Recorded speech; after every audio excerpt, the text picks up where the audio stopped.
ela está acima dos homens, ela está acima de cada um de nós, ela está acima de todos os governos da terra, ela está acima até mesmo das leis da natureza, porque ela é a palavra infalível de Deus. Nosso texto se encontra no livro da rainha Esther, capítulo 8. Nós já fizemos a leitura deste texto, mas só para você recordar, nós lemos que a rainha queria e desejava muito revogar uma lei injusta, uma lei que havia sido feita contra o seu próprio povo Israel. Mas era impossível que a lei fosse revogada, porque havia uma lei maior que aquela lei que não permitia que nem mesmo o legislador, o autor da lei, pudesse revogá-la. No século XX, o famoso ator de Hollywood chamado O.J. Simpson foi acusado de matar sua ex-esposa e o namorado dela. Todos tinham certeza da culpabilidade deste homem, mas ele não pôde ser condenado.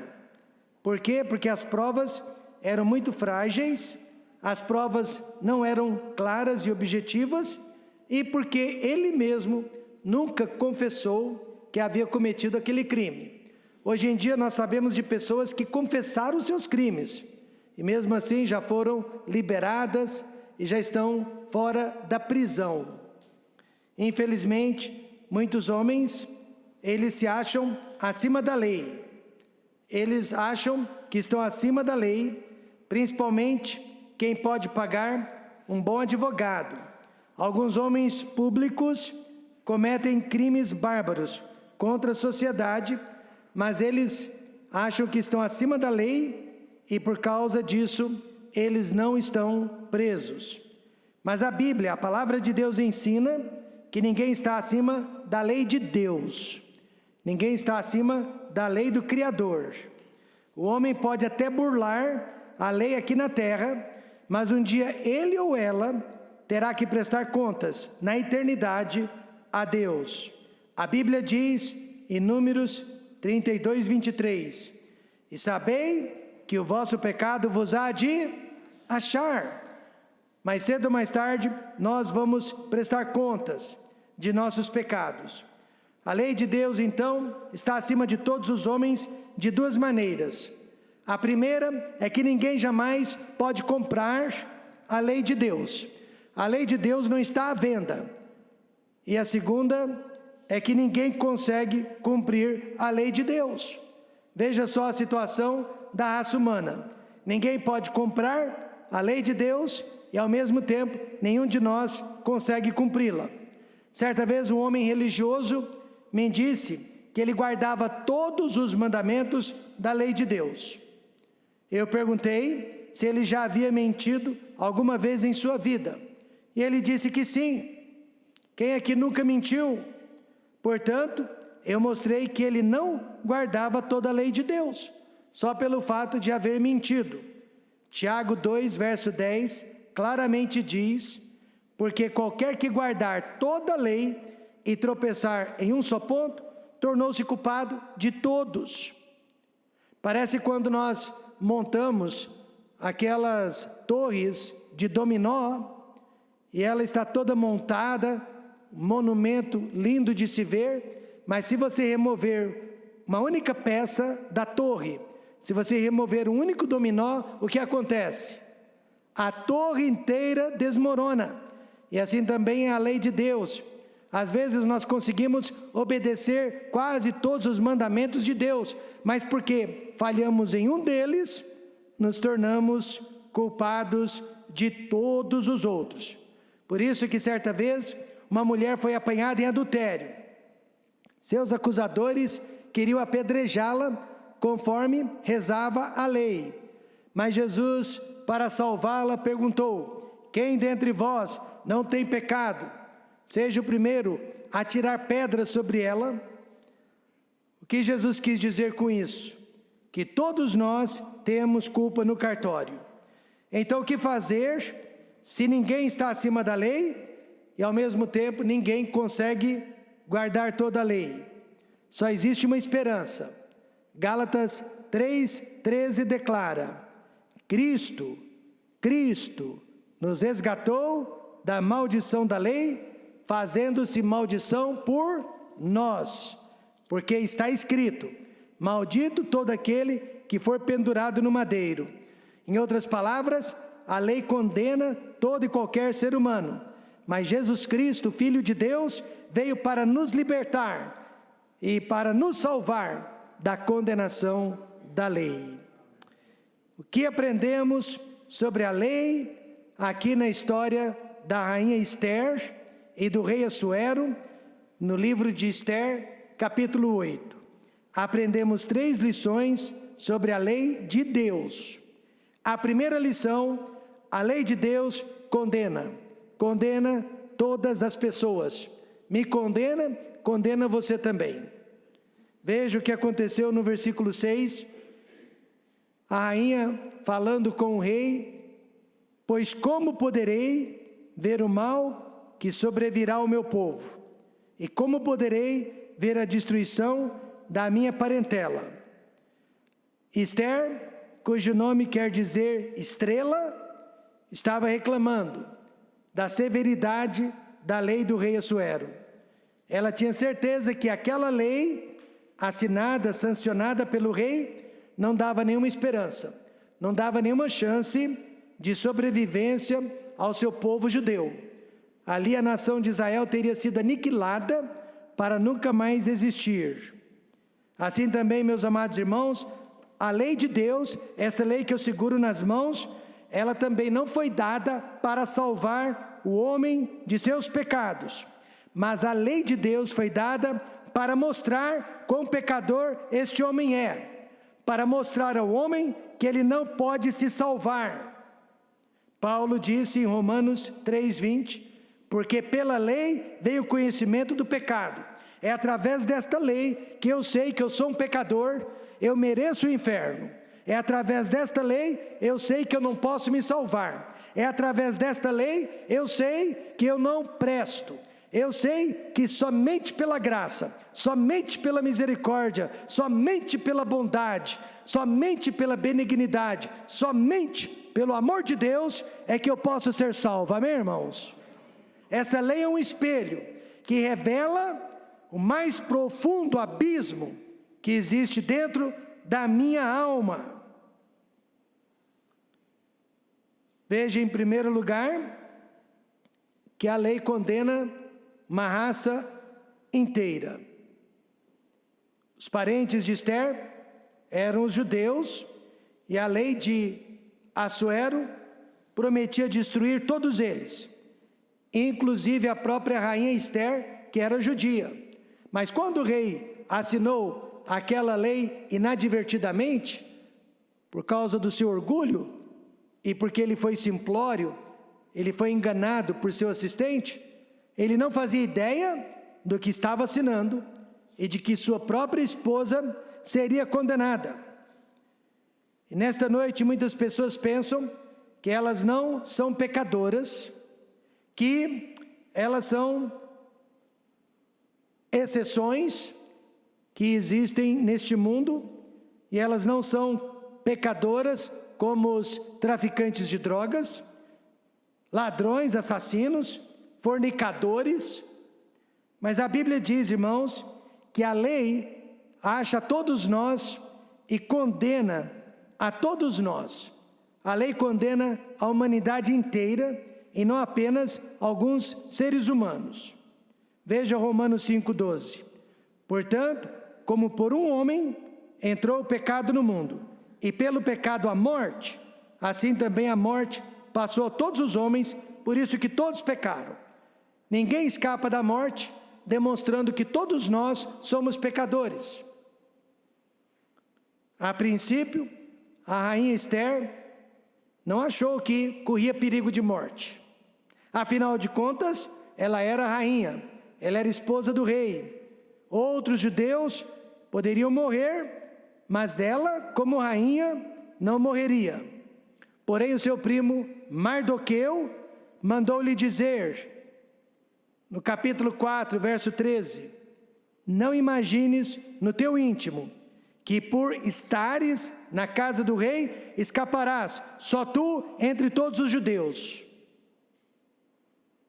Em outras palavras, não pense nesta noite, no seu íntimo, que por seres católico, que por seres evangélico, que por seres espírita, escaparás, só tu entre todos os homens no mundo. Religião não salva, e a lei condena. Esther reconheceu, então, que ela também estava perdida, que ela também, apesar de rainha e esposa, estava correndo perigo de morte, e não só ela, mas todos os seus conterrâneos, todos os seus irmãos judeus, estavam correndo perigo. E nesta noite, todos os seres humanos também estão correndo perigo e precisam reconhecer que estão perdidos, para que possam ser salvos. Esta lei não só condena a raça humana inteira, mas ela condena também a morte. Os judeus, eles foram condenados à morte, pelo simples fato de que eram judeus. Deus, no entanto, não irá nos condenar pelo simples fato de sermos brasileiros, ou americanos, ou judeus. Mas o homem será condenado por ser um pecador perdido. Romanos 6:23 diz: porque o salário do pecado é a morte, mas o dom, o presente gratuito de Deus é a vida eterna, por Cristo Jesus, nosso Senhor. E a palavra morte quer dizer separação, separação de Deus, por toda uma eternidade. Apocalipse 20, verso 15, fala sobre a morte eterna, cujo nome verdadeiro é a palavra inferno ou lago de fogo. Veja, e a morte e o inferno foram lançados no lago de fogo. Esta é a segunda morte, e aquele que não foi achado escrito no livro da vida foi lançado no lago de fogo. E apesar da clareza das escrituras sagradas, há pessoas que negam a existência do inferno. Mas a Bíblia declara que o inferno existe e que se chama de segunda morte. Algumas pessoas negam a existência do inferno e elas dizem que essas palavras inferno, lago de fogo, são apenas figuras de linguagem, são apenas simbolismo. Mas, irmãos, nós devemos interpretar a Bíblia literalmente. Por quê? Porque a morte de Jesus foi literal, amém, irmãos? Jesus não fez de conta que morreu, Jesus não fez de conta que foi crucificado, Jesus não fez de conta que foi sepultado, e Jesus não fez de conta que foi ressuscitado. Ele verdadeiramente morreu e ressuscitou ao terceiro dia. E assim também no dia da sua morte, ninguém vai chegar para você, melhor dizendo, para sua esposa ou para o seu esposo, que ficaram viúvos, ninguém vai chegar e dizer para eles: olha, este caixão aqui não existe, o defunto dentro do caixão não existe, o seu cônjuge está vivinho da Silva, ali na esquina. Por quê? Porque a morte é literal, porque a morte é real, porque a morte existe. E que direito temos nós agora de dizer que o inferno não existe, que o lago de fogo não existe? Meus amados, Jesus não teria morrido por uma miragem, amém, irmãos? Ele não teria morrido por uma figura de linguagem, mas ele morreu por todos nós, porque o inferno existe. Ao receber uma multa, uma senhora muito brava, descontente, disse para o policial: de acordo com a Bíblia, o senhor pode morrer e ir para o inferno. Mas ela disse com raiva. E por causa dessas palavras, ela foi levada para a delegacia, acusada de desacato à autoridade. Mas o delegado de plantão não achou que foi um desacato e a liberou. Ele disse que ela não expressou um desejo, vá para o inferno. Ela não expressou uma vontade, eu quero que o senhor vá para o inferno, mas ela apenas expressou uma possibilidade. Ela disse: o senhor pode morrer e ir para o inferno. Portanto, não era desacato à autoridade. E assim também, nesta noite, você pode não acreditar na existência do inferno. É seu problema, mas é uma possibilidade que a igreja está ensinando e pregando há mais de 2000 anos, mas que você só vai comprovar quando for tarde demais. A lei condena todos os homens e a condenação é um lugar chamado inferno. E agora, em segundo lugar, a lei de Deus é irrevogável. Eu sei que no Brasil de hoje, eu sei que não há segurança jurídica. Eu sei que muitos vereditos estão sendo mudados, causando insegurança jurídica nas pessoas. Mas isso não acontece com a lei de Deus. Também era o caso do rei Assuero, porque o documento que se escreve em nome do rei e que se sela com o anel do rei não se pode revogar. Quando o rei Assuero soube então que a sua lei iria condenar a sua própria esposa, ele queria revogá-la, ele mesmo queria mudá-la, mas não podia, já era tarde demais. Havia uma lei entre eles, os persas, que dizia que nenhuma lei do rei podia ser mudada, revogada, alterada, nem mesmo pelo próprio rei. Aqui neste mundo, nós estamos acostumados com nossos líderes políticos, que estão sempre mudando a lei para beneficiá-los, para beneficiar os seus interesses. E então nós achamos que poderemos também mudar a lei de Deus um dia. Lê do engano. Jesus Cristo disse, eu acredito em Jesus, em Mateus 5,18, que ninguém pode mudar a lei de Deus. Porque em verdade vos digo, que até que o céu e a terra passem, nem um jota ou um tio se omitirá da lei, sem que tudo seja cumprido. Esse jota e esse tio eram os menores símbolos da língua hebraica, que colocando ou não colocando, não faziam diferença. Mas Jesus deixou claro que nem mesmo esses pingos insignificantes seriam omitidos, seriam esquecidos. Isso quer dizer, meus amados, que a lei de Deus, de Gênesis a Apocalipse, é irrevogável e a lei de Deus será cumprida na íntegra. Eu e você jamais teremos forças para mudar a lei de Deus, nem em vida e muito menos na morte. Não existe medida provisória na lei de Deus, muito menos veto presidencial. A lei de Deus é completa e ela será totalmente cumprida. E Deus é maior que qualquer Supremo Tribunal Federal. Amém, irmãos? Infelizmente, goste ou não, o ser humano possui apenas duas esperanças falsas neste mundo. A primeira, ele acredita que Deus pode mudar a lei para o bem dele, que Deus pode abolir a lei para o bem dele. Após a morte, o ser humano pensa, se existe um Deus, se existe, esse Deus irá passar por cima de todos os nossos pecados e colocar-nos num bom e maravilhoso lugar. Quantas vezes já ouvi pessoas me dizendo isso? Se Deus existe, quando eu morrer, Ele vai me colocar num bom lugar. Mentira! Por quê? Porque se Deus fizesse isso, Ele não seria Deus.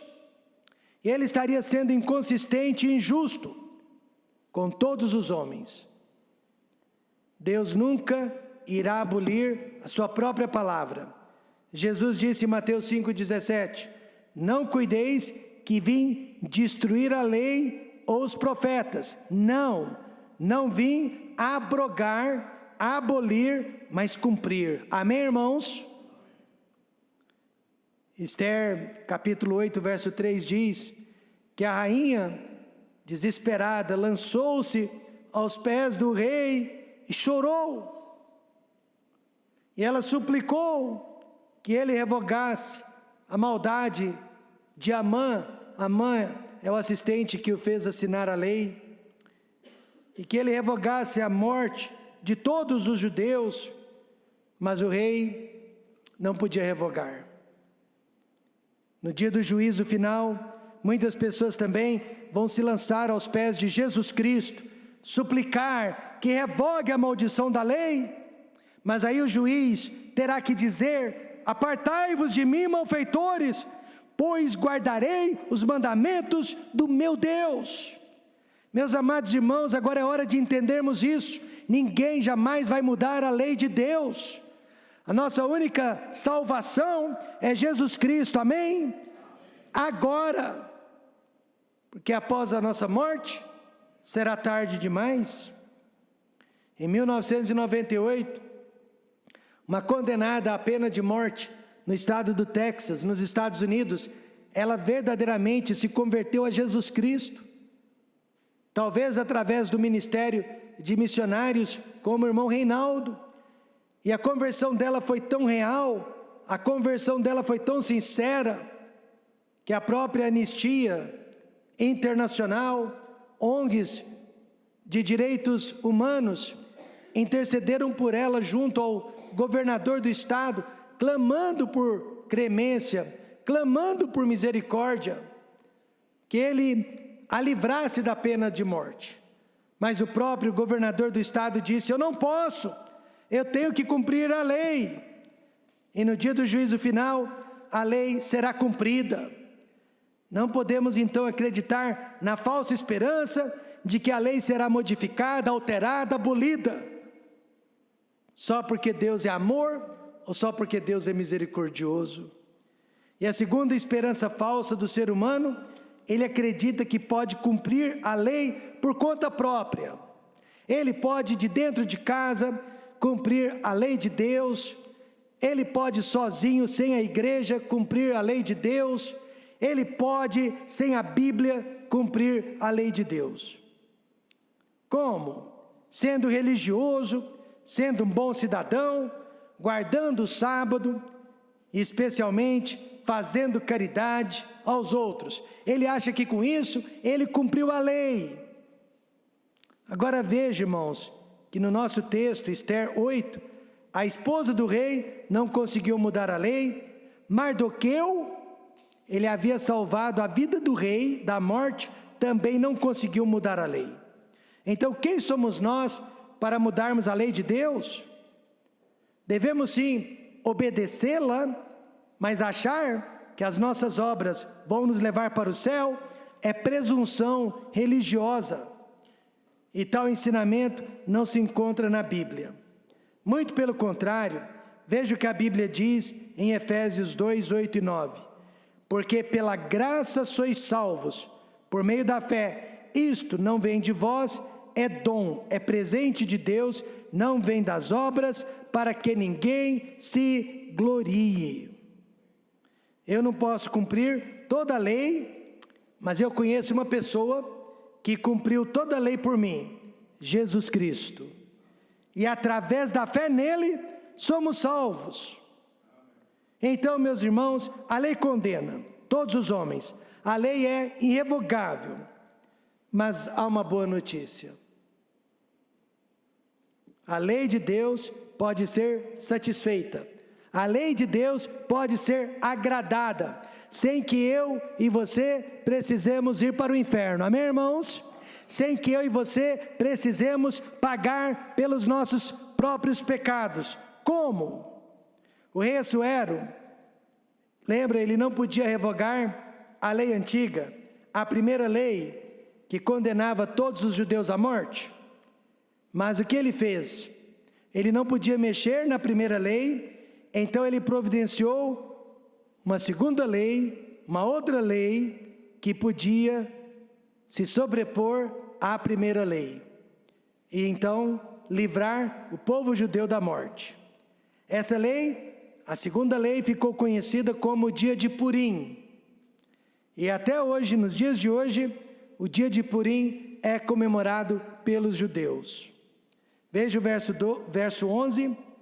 Nelas nessas cartas, nessas novas leis, o rei concedia aos judeus que havia em cada cidade que se reunissem e se dispusessem para defenderem as suas vidas e para destruírem, matarem e aniquilarem todas as forças do povo e da província que viessem contra eles, crianças e mulheres, e que se saqueassem os seus bens. Em outras palavras, o rei Assuero não revogou a primeira lei, ele não podia mudar a primeira lei, mas então ele deu aos judeus uma oportunidade de livramento. Assim também, Deus não pode passar por cima dos nossos pecados, Deus não pode fechar os olhos para as nossas falhas, porque Ele é justo, Ele é juiz, Ele é justiça. Ele não pode passar por cima da sua própria lei. Mas então, Ele providenciou um meio de salvação para todos os homens. Como? Através da morte, do pagamento expiatório do Senhor Jesus Cristo por cada um de nós na cruz do Calvário. Ou seja, através da sua maravilhosa graça, através da nossa fé. Primeiro, lemos no verso 4, que quando Esther compareceu na presença do rei, o rei estendeu para Esther o cetro de ouro. Então Esther, que estava inclinada, se levantou e pôs-se em pé perante o rei. Ela correu grande risco. Qualquer pessoa que adentrasse a presença do rei sem ser chamada, poderia morrer, caso o rei não estendesse o cetro. Se ele ficasse quieto, sem estender o cetro, ela teria morrido ali naquela hora, pelos soldados do rei. Ninguém podia entrar na presença dele, sem ser chamado. Mas ela estava tão desesperada, ela correu o risco de morrer. E graças a Deus, o rei estendeu o cetro. E aquele cetro de ouro simboliza misericórdia, simboliza graça. E assim como o rei teve graça, teve misericórdia da rainha Esther, nesta noite, Deus tem misericórdia de nós. Deus é gracioso para conosco. Romanos 5:8 diz: mas Deus prova o seu amor para conosco, em que Cristo morreu por nós, sendo nós ainda pecadores. Ele não morreu por boas pessoas, Ele não morreu por pessoas perfeitas, Ele não morreu por pessoas limpas, Ele morreu por pessoas sujas, Ele morreu por pessoas ímpias. Por isso, podemos dizer que Ele morreu por nós. Martinho Lutero, pai da Reforma Protestante, disse: Deus deseja a minha salvação mais do que eu mesmo desejaria. Ele não amou os bons, Ele não amou os religiosos, Ele não amou os santos, ou aqueles que o amaram primeiro, mas Ele amou os pecadores. Ele não enviou um dos seus anjos para morrer na cruz do Calvário por nós, mas o seu próprio Filho. Nisso eu creio. A salvação é pela graça, amém, irmãos? Muitas pessoas estão perdendo a graça de Deus porque elas estão preocupadas com a lei.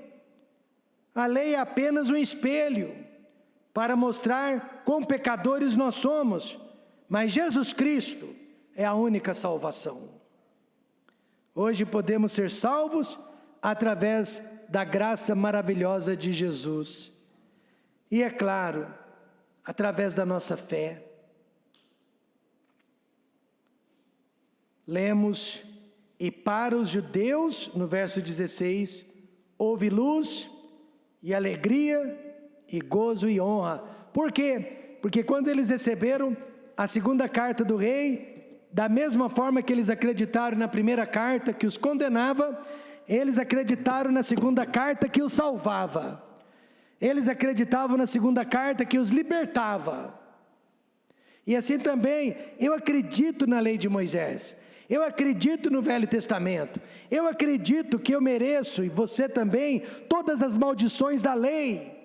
Mas eu também acredito na segunda carta. Eu também acredito que Jesus Cristo é o Cordeiro de Deus que tira o pecado do mundo. Mas precisa haver fé. Os judeus tiveram fé na nova carta do rei. E agora, ao invés de ficarem preocupados com a velha carta, eles se alegraram com a nova carta.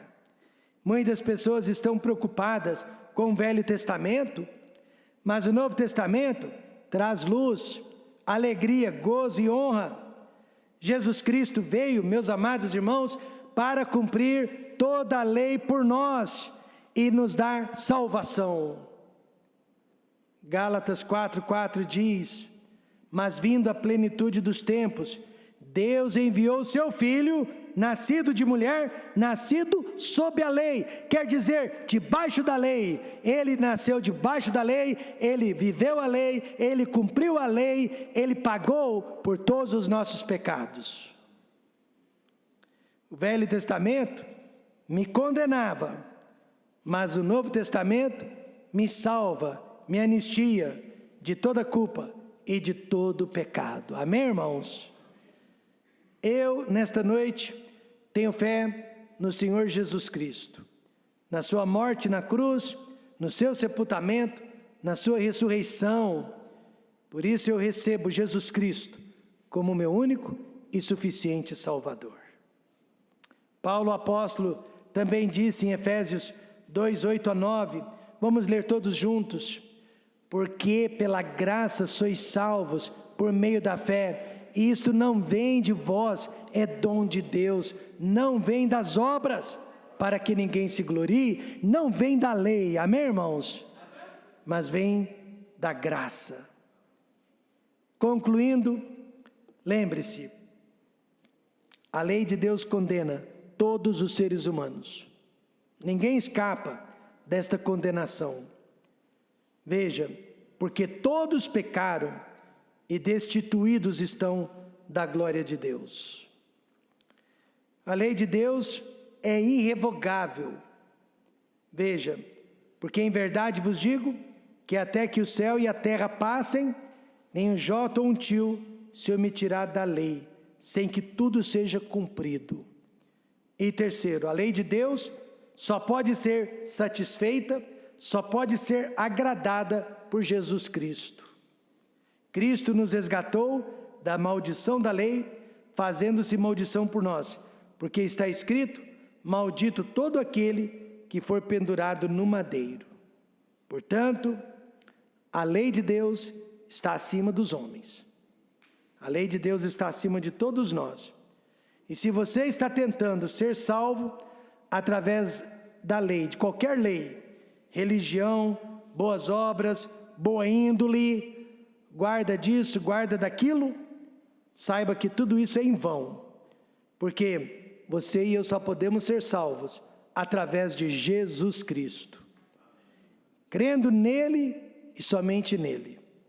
Veja João 14:6, ele disse-lhe Jesus: eu sou o caminho e a verdade e a vida, ninguém vem ao Pai senão por mim. Senão é uma expressão muito forte, que quer dizer, a não ser por Jesus Cristo. Ninguém se aproxima de Deus, a não ser por Jesus Cristo. Portanto, nesta noite, não importa de onde você venha, o que importa é para onde você vai. E você não vai para o céu através dos seus esforços, através da sua pessoa, através do que você faz, e muito menos do que você deixa de fazer. Você só vai para o céu através de Jesus Cristo.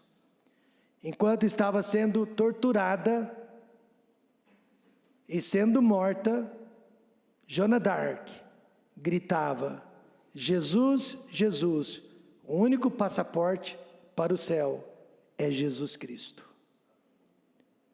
Só Jesus Cristo cumpriu a lei de Deus, e só Ele pode nos dar a lei da graça, a lei da fé para a nossa salvação. Vamos fechar os olhos, vamos orar.